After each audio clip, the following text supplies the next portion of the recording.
Hello, my name's Elise. Welcome to everybody to my top 10 Medici characters. Here's the thing, everybody. I watched this on Medici. I watched the first 3 seasons. The show's over.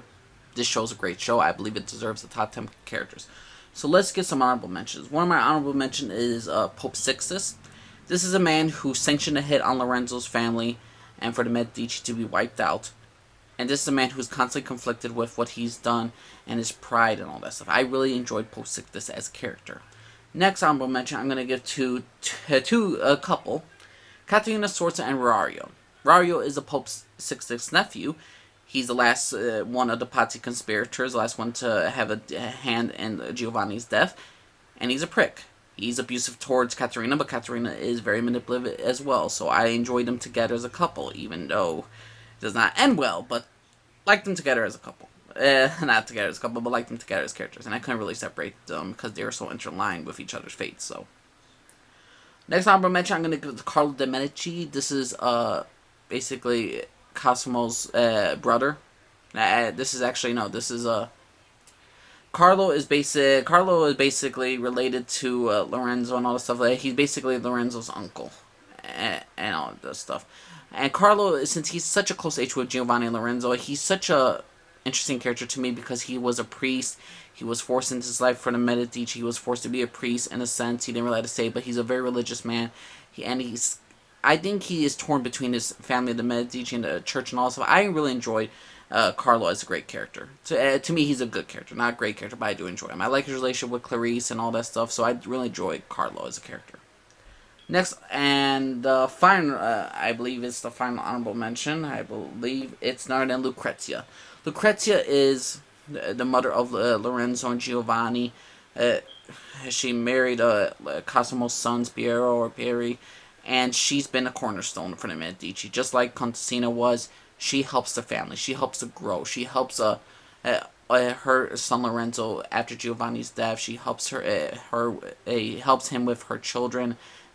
He helps her with his children, her grandchildren, and she influences of them how they're going to meet in the future later on in their life and all this stuff. So I think Lucrezia is a great character. She was a cornerstone of the Medici family. So Lucrezia, number 11. Number 10, I'm going to give to Giulio Medici.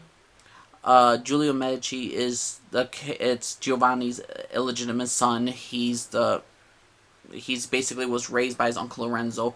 He's going to be the future pope. What I really like about his character, he witnesses his mother's death. He vows vengeance on the man who did it. But at the end, he says a prayer to the guy. Even though there's spoilers, I really do enjoy Giulio as a character. I think Giulio is a different character than most of the Medici, and he's very religious to his vows. And the fact that he became a future pope was not very surprising. I really do enjoy his character. I think he's a great character. Number 10, Giulio. Number 9 is going to be Friar Savonarola. Of all the Savonarolas I've seen in TV shows and films and all that stuff, I enjoyed this version of Friar Savonarola because he was very into God. I know they always have in TV show he's like in a Borgias, he was this crazy lunatic that totally believed in God and all that stuff. This one is much more practical. He's not like, oh, God speaks to me and all that stuff. He's like, God speaks to me. He sees in the calm voice as a monk and all that stuff. And I really enjoyed Friar Savonarola in this show. He's a man who's totally convicted about the sins. This is a sin, this is a sin, this is a good thing, this is a good thing. I enjoyed Friar Savonarola. So Friar Savonarola is number 9. Number 8, I'm going to give to Reynaldo Albizzi. Reynaldo, I feel pity for. He's the reason why his family got screwed over by... He's the ultimate reason why Cosmo always feels that he has a great sin. Because he screwed over a man. This man, Albizzi, Reynaldo, showed Cosmo a weakness, an insecurity. Cosmo seized on it, used it, and attacked him for it. And because of that, he swore revenge against the Medici. He doesn't care if they have to die. He doesn't care if they bankrupt him. He swears revenge. So I'm very sympathetic as a character. He's a slime ball in some cases, but he is no different than the Medici in many cases. And he was not the one that struck the first blow against the Medici family. That was Cosmo. So, Reynaldo is number 8. Number 7, I'm going to give to... Hang on, let me just make sure. Bruno Banani. Bruno is the guy on Lorenzo's shoulders trying to... he influences him in a negative light and all that stuff. He's willing to do whatever needs to be done. He doesn't believe in the goodness. He believes goodness is weakness, and you believe harder, you're gonna be stronger. He believes in showing love and affection towards the people who love you, but never outside the family and all that stuff. Bruno becomes Lorenzo's advisor. He instructs him what the best course of actions is, and I really, really do enjoy Bruno Banani, and I think how he went out was very awesome in a way, and it's just a shame. He was he was loyal to a man, but a man that was not willing to go the extra length. So Bruno Banani, number 7. Number 6, I'm going to Jacopo de Pazzi. Jacopo, played by Sean Bean, is fantastic. He swears revenge against he wants the Medici gone from Florence. He doesn't care what he has to do, convince a pope to auction a murder and all that stuff, sanction a murder and all that stuff.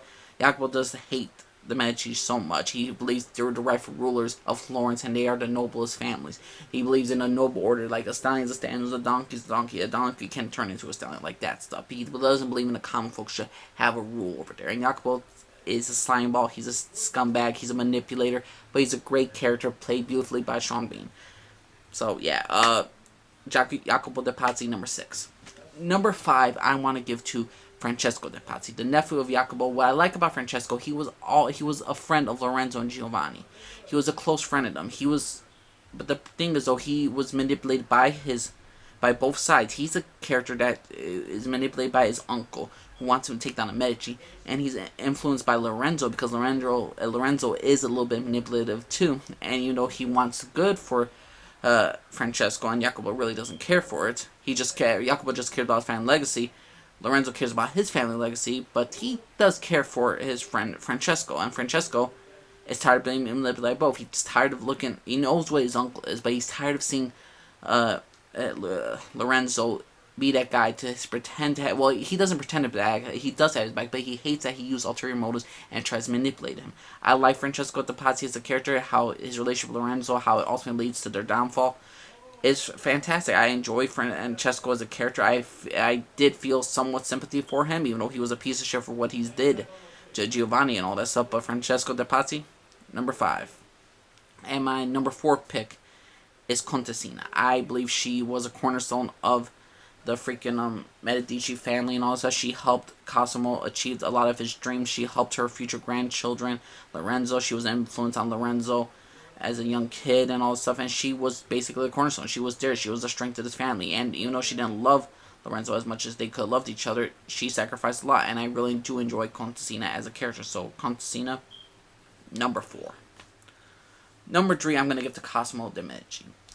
Cosmo, played by Rob Zadar, is, go figure, 2 Game of Thrones actors into the show, but the fact that Cosmo, what I like about Cosmo as a character, he's constantly conflicted between God and a Medici. He knows that to be a banker, you have to be ruthless and all that stuff, especially with the Medici family, and how he was influenced by his father, played by Dustin Hoffman, and all that stuff, and how he was such an unhappy person because he took away his art, he took away the woman he loved, his own father did, and he's conflicted because he doesn't really love. He loves his wife, but he loves her because he was forced to love her.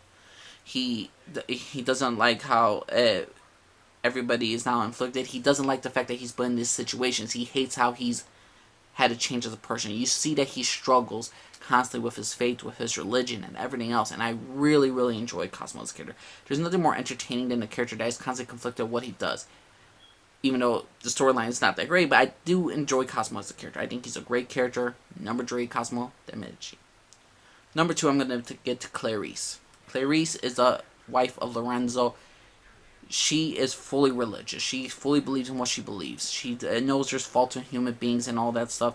And even though she loves Lorenzo and she gave him children and all that stuff, she doesn't want him to lose his soul. She doesn't want him to go down the darker path. She became such a strong character in season 3. I absolutely adore her as a character. I think she's one of the best female medieval characters on the TV shows. And to me, I enjoy Clarice. She was just a strong character that always, just like Contessina, just like Lucrezia, was always there for family. But the reason why I'm going to give her like this is because she confronts her husband about ultimately what is your legacy. That she, even though she will stick by her husband, she loves him and all that, she will not stand all the time by his side if he commits such evil. She won't stand by him. There will be distance. She will not kiss him and all that stuff. Same thing like with Contessina in a sense. They will not stick by them if they cross that line. And I love Clarice for that and how she influenced Lorenzo, who is my number 1 favorite, into becoming a better person, or try to let go of anger, try to let go of hate and all stuff, and see the beauty of this world. I enjoyed Lorenzo as a character. He believed in the good. And in season 2, he was such a youthful young man. He had a lot of problems. He had a lot of love. He was not angry and all stuff. But when the death of his brother happens, he becomes a full-fledged dark or person. He does not give a shit about other people. If some people have to die, he's going to do it. He's willing to sacrifice his own children's happiness, just like how Lorenzo and Cosmo got influenced because of that. He becomes a person that he doesn't respect. He hates himself for what he's doing, sanctioning murders of priests and other people that stood in Florence and all this stuff. He loses himself nearly. And I enjoy Lorenzo as a character. He goes through a complete character arc in season 2. He's a snobby, he's a cocky, smart man who's good with words, and he knows he's smart, and there's nothing more annoying than a character that knows he is the smartest person in the room.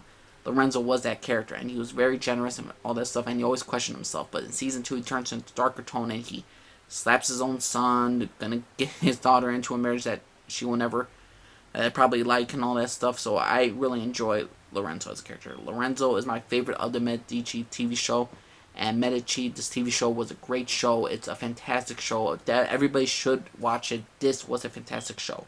So to me, this is my top 10 Medici characters. I know I'm always going to mispronounce it, but let me know what y'all think of one. Subscribe if you like. Discretion abominably. Comment down below. Let me know. Respect my opinion. Respect yours. What is your personal top 10 of the Medici family and all this stuff? What's your personal top 10 characters? You think the villain should not have been here? You think Francesco De Pazzi should have been lower? Let me know what y'all think of one. Named Elise and Garfield. Everybody. Bye.